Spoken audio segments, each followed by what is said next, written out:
By the long, brutal summer of 1781, the American Revolution was on life support. After 6 grueling years, the Continental Army was exhausted, bankrupt, and just about out of hope. A massive British army, led by one of their most capable generals, Lord Charles Cornwallis, was steamrolling through the American South, looking unstoppable. The dream of independence wasn't just flickering, it was about to be snuffed out by the mightiest empire on earth. But that powerful British army was about to walk straight into a trap. They would find themselves pinned down on a small Virginia peninsula, with no way out by land and, crucially, no escape by sea. And it wasn't just American soldiers who had them surrounded. The story of how a global superpower was humbled and a new nation was born isn't just an American tale. This is the story of how a perfectly timed French naval blockade, thousands of French troops, and a wild alliance between a fledgling republic and an ancient monarchy, cornered a superpower and won America its independence at the Battle of Yorktown. By early 1781, the war had ground to a grim stalemate. Up north, General George Washington and his worn-out Continental Army were locked in a staring contest with the main British force in New York City, commanded by General Sir Henry Clinton. For years, Washington dreamed of taking back New York, but Clinton's defenses were rock solid, and Washington's army was always short on men, money, and supplies. Morale was dangerously low. The whole revolution was teetering. So, the British shifted their focus to a southern strategy. They believed a silent majority of loyalists in the southern colonies would flock to their side, allowing them to reclaim the South, one colony at a time, before wheeling north to finish Washington for good. Leading this charge was General Cornwallis, an aggressive and respected commander. After a string of punishing victories in the Carolinas, Cornwallis marched his army of over 7,000 veterans into Virginia in the spring of 1781. His plan was to cut American supply lines and crush the last bit of resistance in the state, led by a charismatic young French nobleman, the Marquis de Lafayette. While chasing Lafayette's much smaller force, Cornwallis got a confusing set of orders from his boss, General Clinton, back in New York. Clinton, paranoid about Washington attacking him, ordered Cornwallis to set up a fortified deepwater port. From there, he could send troops north to help defend New York if needed. Cornwallis picked a small tobacco port on the Virginia coast, Yorktown. Tucked onto a peninsula, with the York River on one side and the vast Chesapeake Bay on the other, it seemed perfect. It had an excellent harbor where the Royal Navy, the most powerful navy in the world, could resupply him, reinforce him, or just pull him out if things went sideways. Confident in his position and the guaranteed protection of the British fleet, Cornwallis told his men to dig in. He had no idea he was building his own cage.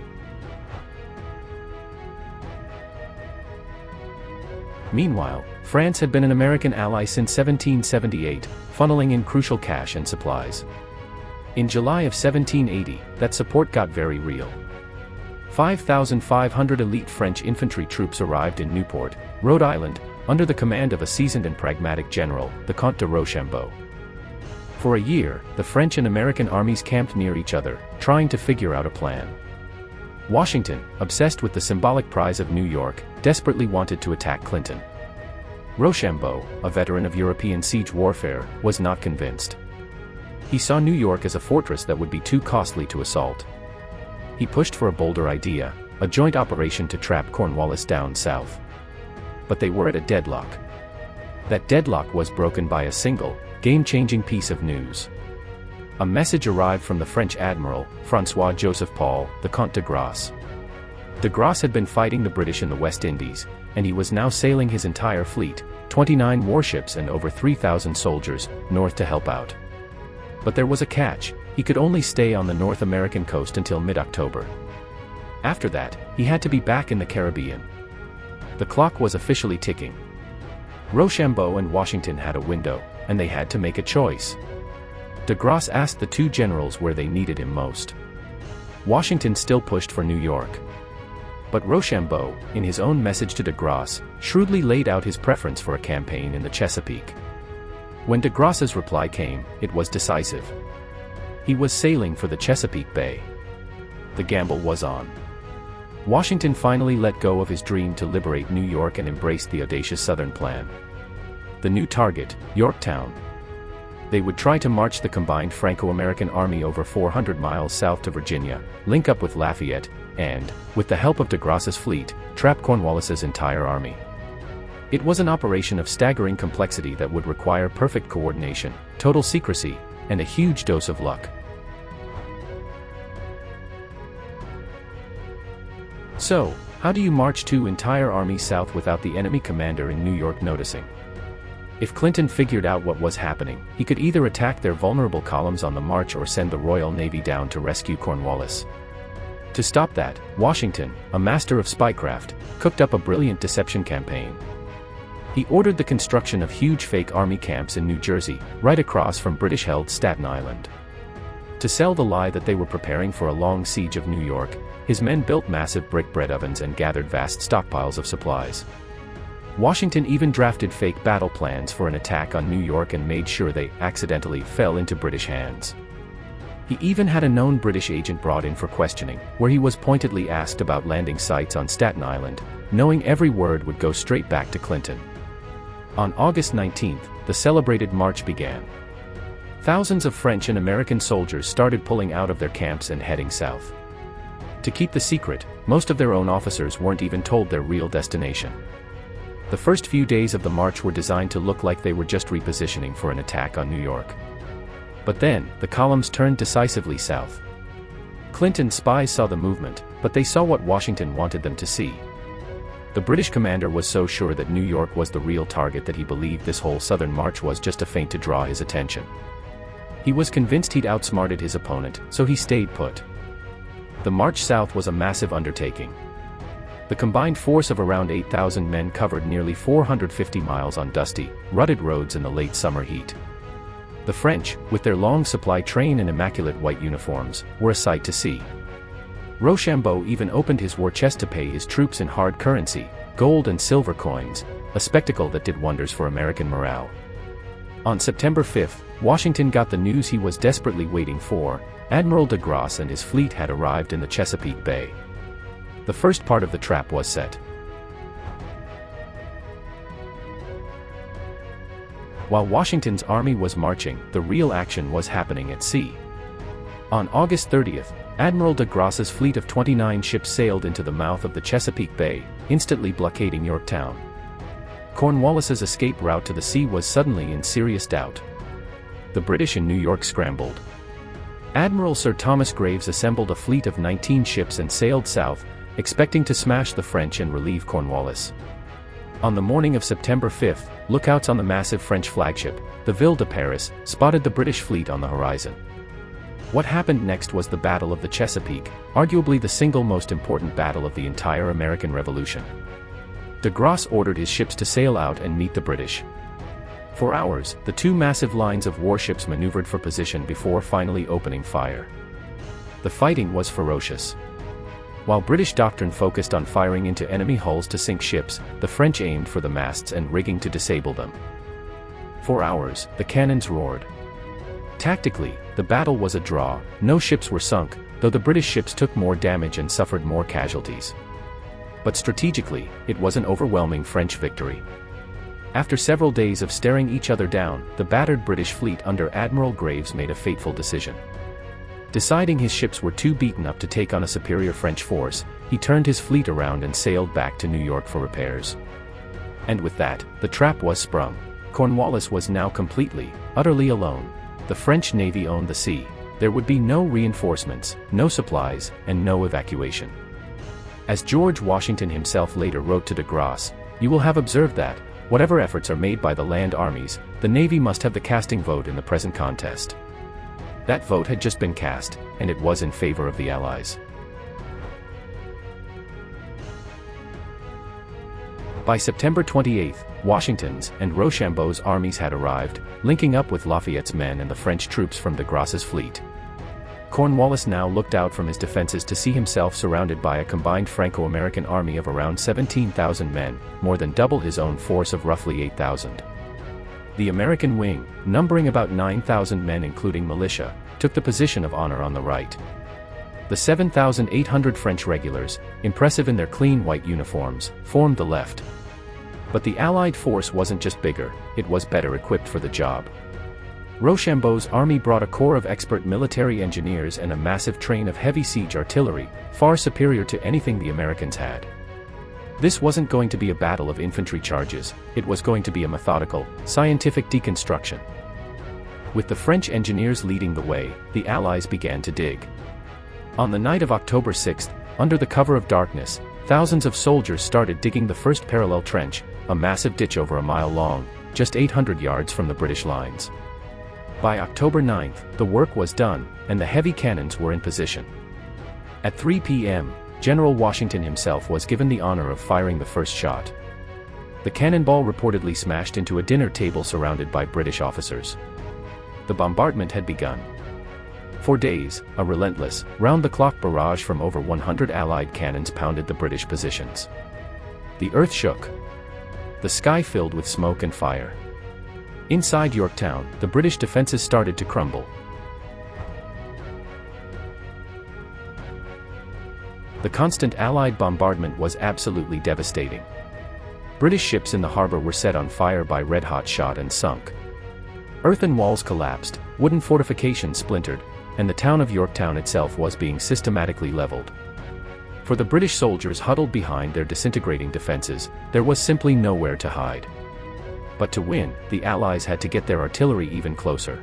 To do that, they needed to take two key British fortifications that stood in their way, Redoubt No. 9 and Redoubt No. 10.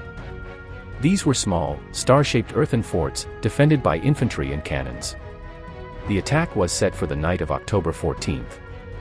For maximum surprise, it would be a bayonet charge with unloaded muskets, so no stray shot could give them away. The French were assigned to take Redoubt No. 9, and the Americans were tasked with taking Redoubt No. 10. Command of the American assault fell to a young, ambitious lieutenant colonel who had been itching for a field command for years, Alexander Hamilton. As darkness fell, the signal was given. The French advanced on Redoubt No. 9, hacking through sharpened wooden stakes and storming the walls in a fierce, bloody fight. At the same time, Hamilton led his 400 American soldiers straight at Redoubt No. 10. With incredible speed, they swarmed over the fortifications, overwhelming the defenders in a brutal, 10-minute melee. Both redoubts fell. The capture of these redoubts was the decisive moment of the siege. It allowed Allied engineers to immediately start digging a second parallel trench, this time only 400 yards from Cornwallis's main line. The noose was tightening. By the next day, Allied cannons were being moved into these new positions, where they could fire down into the heart of the British camp at point-blank range. Cornwallis's position was now completely hopeless. This incredible coordination between the French and American forces is a turning point that's often glossed over. If you're enjoying this deep dive into military strategy, do us a favor and hit that subscribe button and the notification bell so you don't miss our future explorations of history's most decisive moments. Trapped and facing total annihilation, Cornwallis made two last, desperate moves. On October 15, he ordered a small diversionary attack. A few hundred British soldiers snuck into the Allied trenches and managed to jam bayonets into the touchholes of 6 cannons, but a French party quickly drove them off. The cannons were repaired and back in action within hours. It was a pointless effort. His final, desperate hope was a daring nighttime escape. On the night of October 16, Cornwallis began secretly ferrying his troops across the mile-wide York River to the opposite shore. His plan was to break through the small Allied force stationed there and then attempt a mad, 300-mile overland dash north to New York. The first wave of troops actually made it across. But then, the weather, which had so far been kind to the Allies, turned. A violent storm erupted, with torrential rain and high winds that scattered the boats and made any further crossing impossible. The escape had failed. It seemed even nature had picked a side. On the morning of October 17, with his defenses shattered, his ammunition nearly gone, and his soldiers sick and exhausted, Cornwallis finally faced reality. A lone British drummer boy climbed onto a parapet overlooking the American lines and began to beat the call for a parley. Beside him, an officer waved a white handkerchief. The deafening roar of the cannons finally fell silent. The fighting was over.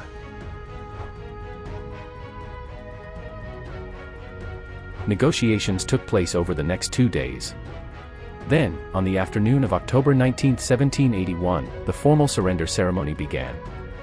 In a final act of bitterness, Lord Cornwallis, one of the British Empire's top generals, refused to attend, claiming to be sick. He sent his second-in-command, Brigadier General Charles O'Hara, to surrender his sword in his place. The defeated British army marched out of Yorktown, their flags hidden between 2-mile-long lines of the victorious Allies. On one side stood the French army, immaculate in their white dress uniforms. On the other stood the Continental Army, clad in their ragged but proud buff and blue. General O'Hara first rode towards the French commander, Rochambeau, to offer him Cornwallis's sword. Respecting protocol, Rochambeau refused and gestured towards General Washington. But when O'Hara presented the sword to Washington, the American commander-in-chief also refused. An officer of O'Hara's rank could only surrender to an officer of equal rank, not a commander-in-chief. So, in a powerful moment of historical justice, Washington directed O'Hara to his own second-in-command, General Benjamin Lincoln. It was Lincoln who had been forced to surrender the American army at Charleston to the British just a year earlier. Now, it was he who would accept the British surrender. Lincoln took the sword, and then handed it back, a symbolic gesture that the capitulation was complete. The 7,000 British soldiers then marched to a field where they sullenly threw down their weapons. Legend says their bands played a tune called "The World Turned Upside Down." While that's probably not true, the sentiment was absolutely real. An army of a global superpower had just been defeated by a rebel force and their indispensable European allies. The victory at Yorktown was the knockout punch.